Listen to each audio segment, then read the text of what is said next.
we're in the home stretch on this 1920s Tunic Mockup project. So far, I've sewn the front and back pieces together, hand-hemmed the neckline, and added the elastic waistband. The only thing left to do is add the sleeves. The elbow of the sleeves required a bit of ease on one side. I began by measuring the distance between the notches on the shorter side, for reference later.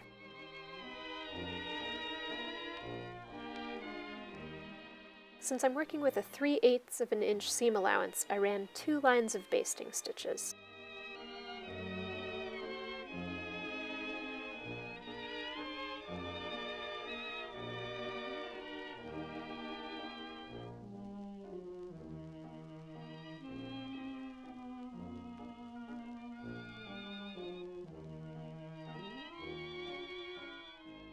I find that marking on a flexible ruler or tape measure like this is particularly useful when I'm measuring curves. Having the ease marked directly onto the tape measure sped this process up considerably. With the easing in place, the tailor's tacks match, and the sides are ready to be pinned together.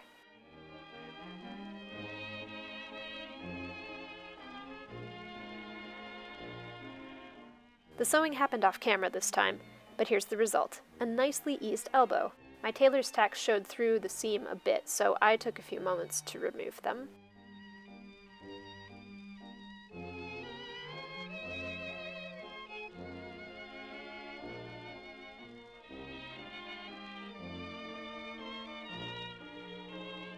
Bring me back just a few of those sweet moments with you. This next step was possibly the hardest part of this entire project: setting the sleeve into the bodice. Easing was necessary on the sleeve cap, but the instructions did not specify where it should go. So I added a couple lines of basting stitches at the top, between the notches, and at the front of the armpit.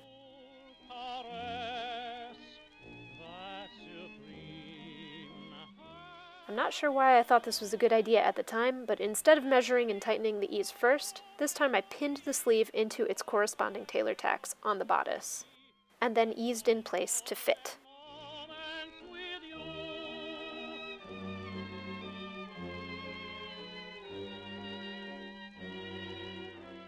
Once the top of the sleeve fit, I pinned it into place, taking care to keep the shoulder seams of the bodice flattened in the direction that they'd been previously ironed.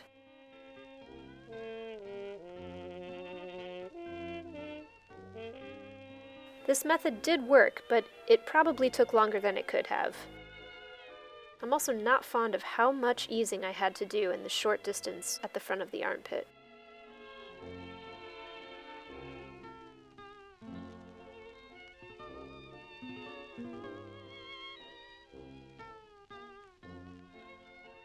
With the sleeve pinned into place, it was over to the machine. Because the sleeve is fairly narrow, I removed the storage compartment on the machine so that the sleeve could rotate underneath as I sewed around the edge.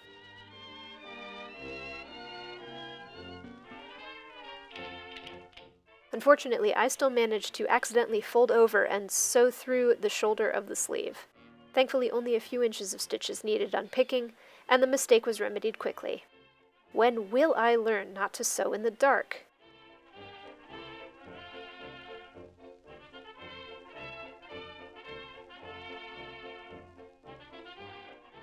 The next morning, I turned the garment right side out and realized that I'd sewn within the seam allowance, making the easing stitches visible on the right side of the sleeve. I decided just to unpick the easing stitches, since I had already tried the garment on at that point and I liked the overall fit. And with my seam already sewn, the easing stitches are no longer necessary anyway.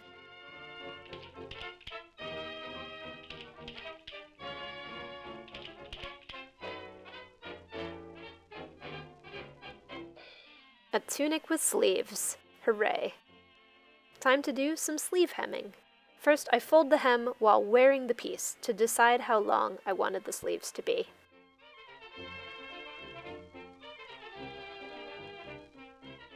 I marked the fold with a straight pin and then very carefully unfolded the sleeve to determine how much allowance I'd given myself. A nice even inch, as it turns out.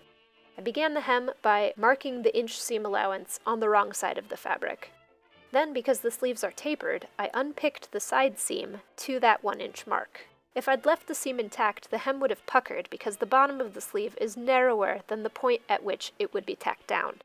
Opening the seam allows the fabric to lie flat. Then I folded the edge up twice to create the hem.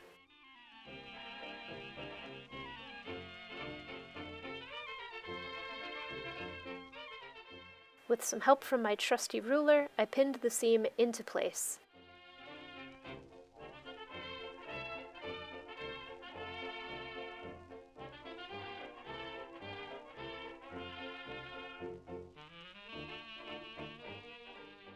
Then it was back to my favorite perch for some hand hemming. This time around, I focused more closely on only picking up a thread or two on each stitch.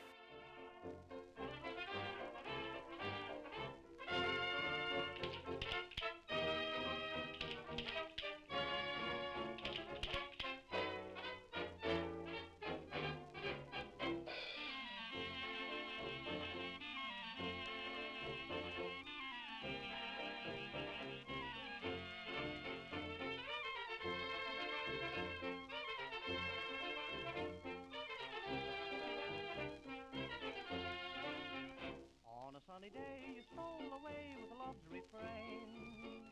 Left me here to linger in a lonely lane in Spain. Though the years are tears and life will never be the same. Dreams are not forgotten. The result is a much more invisible hem than the neckline. I'm looking forward to hemming with a thread that actually matches the fabric color in the future, and I'm really starting to enjoy this process. I will wait forever, though the waiting is in vain. Lingering alone along the lonely lane in Spain.